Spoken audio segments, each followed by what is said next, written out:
સુમિત્રાનંદન પંત દ્વારા રચિત જન્મભૂમિ કાવ્યમાં આપણે જોઈએ તો रचयिता सुमित्रानंदन पंत का जन्म सन 1900 ईस्वी सन में हुआ था।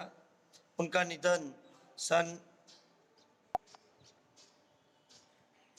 1977 में हुआ था। प्रकृति के सुकुमार कवि सुमित्रानंदन पंत का जन्म उत्तराखंड के अल्मोड़ा जिले के कौसानी गांव में हुआ था। उनकी प्रारंभिक शिक्षा कौसानी और अल्मोड़ा में हुई। मैट्रिक उत्तीर्ण करके आगे की पढ़ाई के लिए पहले वाराणसी फिर प्रयाग गए। सन 1921 के गांधी जी के सहयोग आंदोलन में के कारण पढ़ाई छोड़ दी। सन 1943-44 ईस्वी सन में उदय शंकर के नृत्य केंद्र से संबंध और कल्पना चित्र के निर्माण में सहयोग। सन 1950 से 1957 तक आकाशवाणी में हिंदी सलाहकार रहे। छायावाद के सलाहकार पुरुष, प्रकृति सौंदर्य के अनूप चित्रकार, काव्य भाषा के समर्थ शिल्पी और प्रौढ़ विचारक कवि को इनके कला और बूढ़ा चांद पर साहित्य अकादमी से लोकायतन पर सोवियत भूमि नेहरू पारितोषिक समिति से और चिदम्बरा पर ज्ञानपीठ पुरस्कार मिले हैं।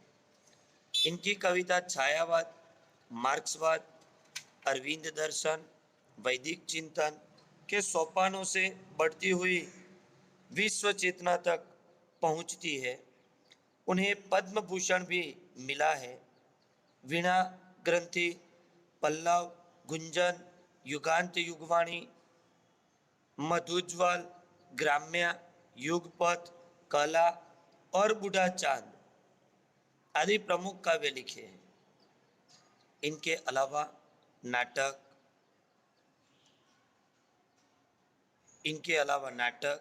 नीति नाट्य, कहानी और उपन्यास भी लिखे हैं। यह सुमित्रानंदन पंत जी का परिचय हुआ।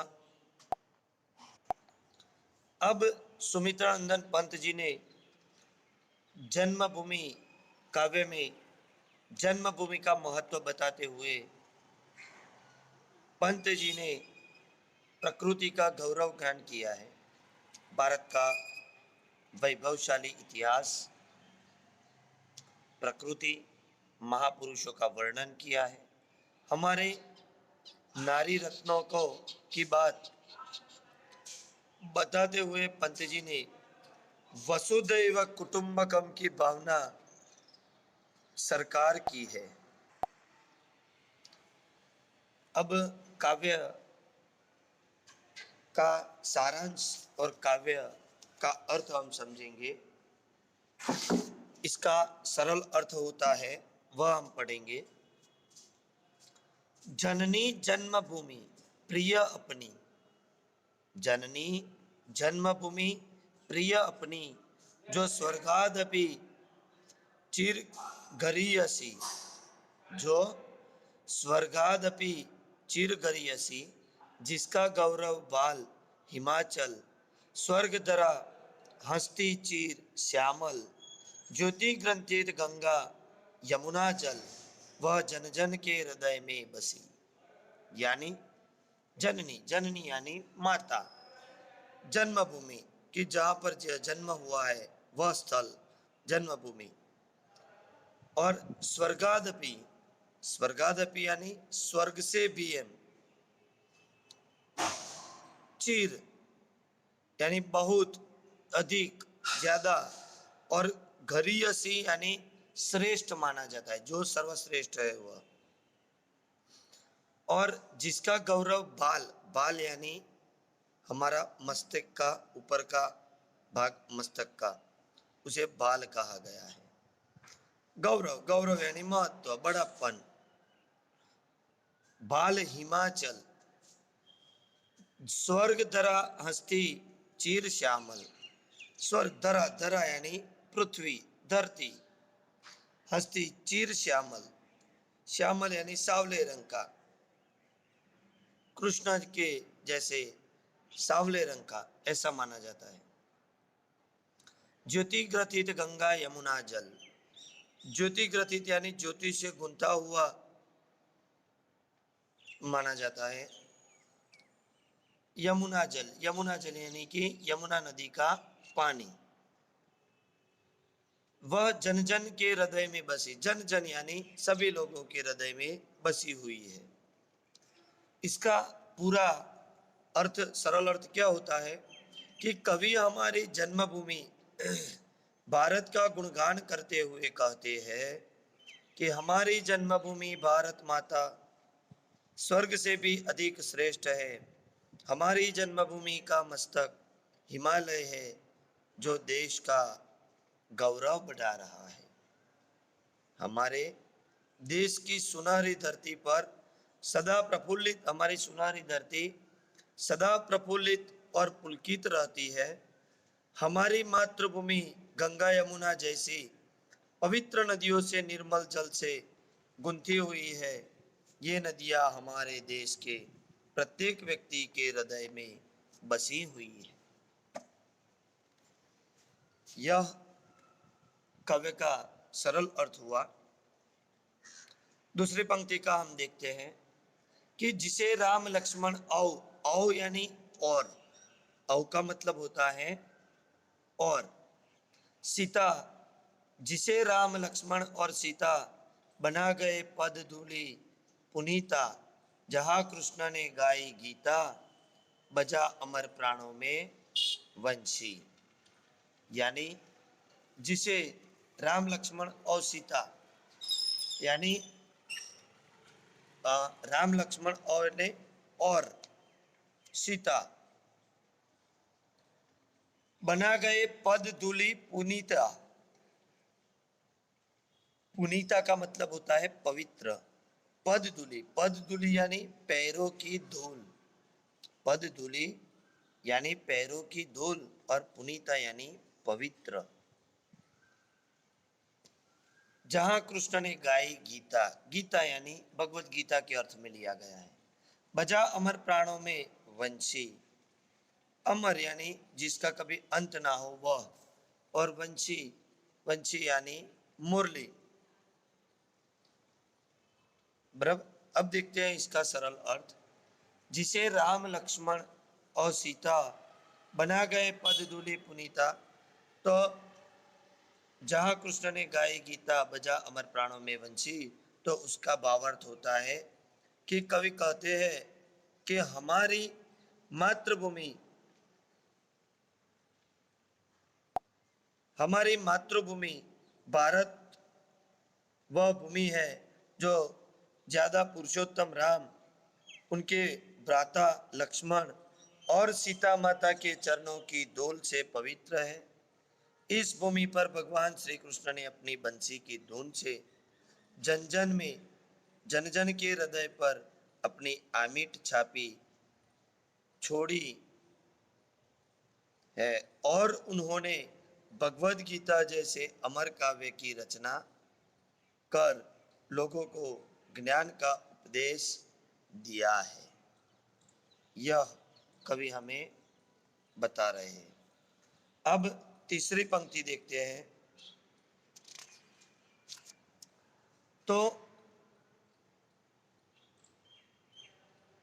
सावित्री राधा सी नारी, पुत्री आभा देही प्यारी, शिला बनी तापस सुकुमारी, जड़ता बनी चेतना सरसी।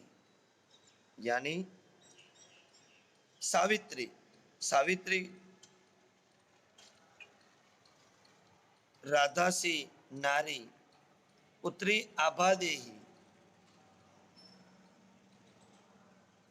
आभा यानी प्रकाश, आभा यानी प्रकाश, शिला, शिला यानी पत्थर,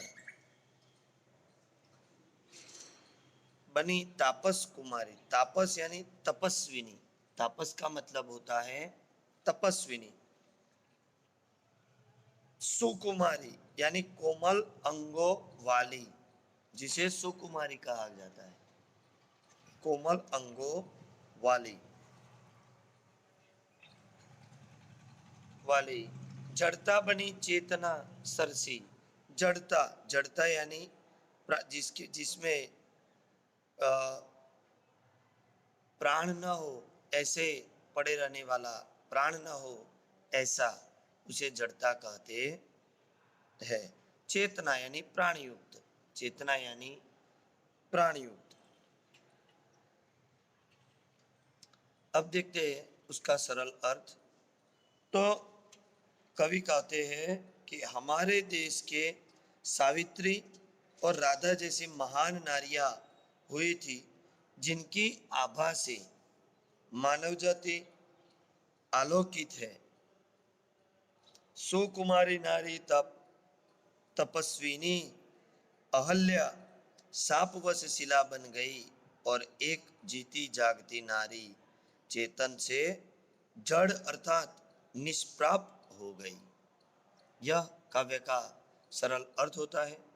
अब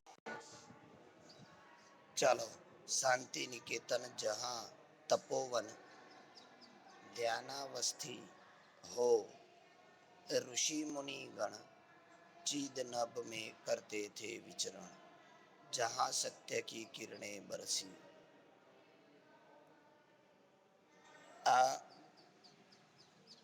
इस पंक्ति का सरल अर्थ होता है कि कवि सुमित्रानंदन पंत कहते हैं कि शांति निकेतन जहाँ तपोवन ध्यानावस्थित हो ऋषि मुनि गण,